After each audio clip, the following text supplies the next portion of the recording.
эхлэхдээ заавал төсөлттэй талаас эхлэе. За дээврээ бол эхлээ суулгахын өмнө бол одоо бас ಈ бэлтгэл ажлууд Тийм бэлтгэл ажлууд хийх. Ямар ажлууд явуулж байна? Энэ ч одоо өн мод хадж байгаа байхгүй энэ бүрүүс.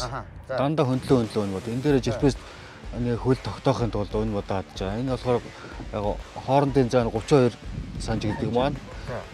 Жирпэснийхаа зөрүүлгийг 10 санж давуул зөрүүлэхийн тулд 32-оор хаддаг байхгүй.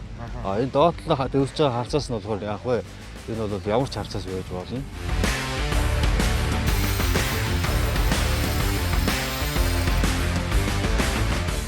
Энэ харцаас ингэж дэвсэж байгаагийнх нь учир нь юу юм? Энэ бол юу цаснаас хамгаалж байгаа байхгүй бас. Цас хунгуулж орохоос хамгаалдаг. За ингээ угсралт эхлэхдээ яг хаанаас нь яаж угсрах вэ? Дараа дандаа доороосоо эхлэлтэй. Доороосоо дээшээ шатлаажтай явчихна. Тэгэхээр энэ зөрүүлэг маань 10 сая зөрдөг. Яг стандарт нь 8-аас 10 сая зөрөх хэвээр. Хажуутлынх нь зөрүүлэг нүү? Тий одоо энэ дараагийн жирпэсний зөрлөг.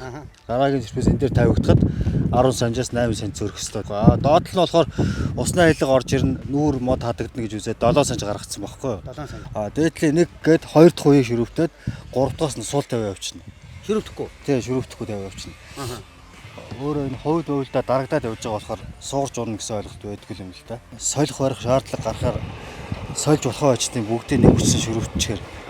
За. Тийм л юм бол. Тийм учраас бол тийм учраас хоёрыгаа ширүүвтэй бусдын бол ширүүвдэх шаардлагагүй ам дараа явчихдаг болохоор энэ зөрүүлгийг яриад байгаа байхгүй юу? За. Энэ болохоор хүмүүс болохоор бүр ингээд татаад ийм өчтгэн тавьчихдаг. Тэгэхээр эн чинь эрсдэлтэй байхгүй юу? Бороо цас орох маш их эрсдэлтэй болчдөг. Угаасаа тавьдаг юу стандарт 8-аас 10 санж ингээд ийм тавих байхгүй юу? Энэ чинь ингээ хувилтай тий. Тэгээ энийг хувлаа энэ модондоо тааруулаад тулгаад тавихаар л аяараа энэ доошо зөрүүлэг нь таараад явчих юм биш үү?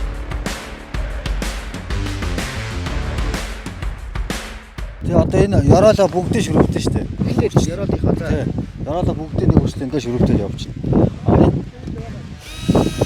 Тэгээ энэ битүү байдаг байхгүй одоо үйлдвэрсээ гарахтаа. За. Тэгээ жоохон хадаасаар тоншоод алхаар тоншоод цоорчно.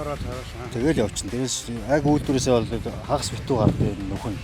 Тэргээ тоншоод цоолоод явчихна. Зүсэлттэй талаас эхэлж ийшээ хөөж өрж байгаа. За. Тэгэхгүй болохоор шууд дундаас нь жишээ нь одоо байшингийн дундаас нь эхлээд ийшээ хөөх юм бол зүсэлт нь таарж өгөхгүй маш жижигхэн зүсэлт ороод тэрийг тогтоох боломжгүй болчихгоор айгүй хэцүү байдгийг.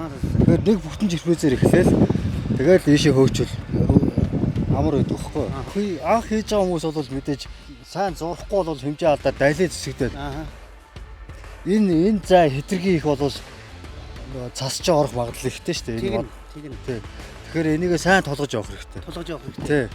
Энэ өөрийг нь ингэж тавьж үзээд тохируулна. Энэ чинь нөгөө нэг байшингийн налуу янз бүр учраас энэ байшинтай яаж тохирох нь бол мэдэгдэхгүй. Яг тий. Газар дээр өөрөөр нь ингэж тавьж үзээд тааруулна. Дээвэр дээрээ хүрээл таарж ивэл яг болчихсон шүү дээ. Дээвэр дээр яг зай гарахгүй таарсан байвал энэ уран маань гоё тэгшгэ харагдана. Тэгээд хамгийн доотлын 2 3 4 нурууг бол заавал ширүүвдэхгүй болохгүй. За. Уусаж унчих гэдэг. Зүгээр хоёр номын хавцсыг хоёр хавцсан бол ийм төмөр орох шаардлага. Одоо энэ жалгахтаа учраас зүсэлттэй жалгахтаа бол энэ жалганд орж байгаа усыг хамгаалах гэж л энэ жирпэснийхээ доор төмөр явдаг байхгүй юу? Одоо энэ төмөрнийх нь өргөн нь ямар хөө вэ? Одоо 1 м төмөрийг 50 санжаар тастаад 20 тоор голоор нь 20 тоор нуглаад ротейшн дэлгээд хийчихэж байгаа байхгүй юу? Зөв. Ерөнхийдөө бүх уснууд нийшээгээ ингэж ороод төмөрөө дагаад урсчих хэвээр. Урсчих хэвээр шавраар таглаа яачихад юугаа болчтой. Ус урсгаа болоод нөгөө тавьсан жалгааныхаа төмөрийг даваа тавиад явчих шүү дээ. Тэгвэл шавардахгүй орчихдог байхгүй юу? Байшин маань одоо ёроолоосоо яг орой хүртэл хэмжинэ.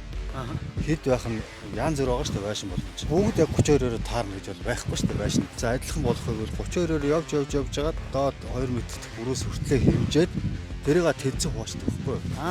Тэгэн гут заавал 32 байхаагүй. Зөвхтөөсөө эхлэх юм бол дээрээс нь дараа хамгийн төгсгөл болчихж байгаа байхгүй юу? Тэгэхээр энэ сул байхгүй юу? Тэгэхэд бол энийг заавал нааж бариулж өгөхгүй бол болохгүй. За зүгээр энгийн хавц, номын хавц шиг байшин дээр бол ийм гарахгүй учраас секунд шаад. Зүгээр хоёр талаасаа ингээ уулздаг болоо тий. Шууд ингээ дагууд нь тавиад явчихна шүү дээ. Пирамид хэлбэртэй болохоор. Тий. Тэгэхээр заавал энэ дээр гэж. Энэ дээр ингээ нүх гарах учраас Ихгүй энэгээр ус ороод бас болохгүй тий. Харин энэгээр одоо ингээд шахаж штэ.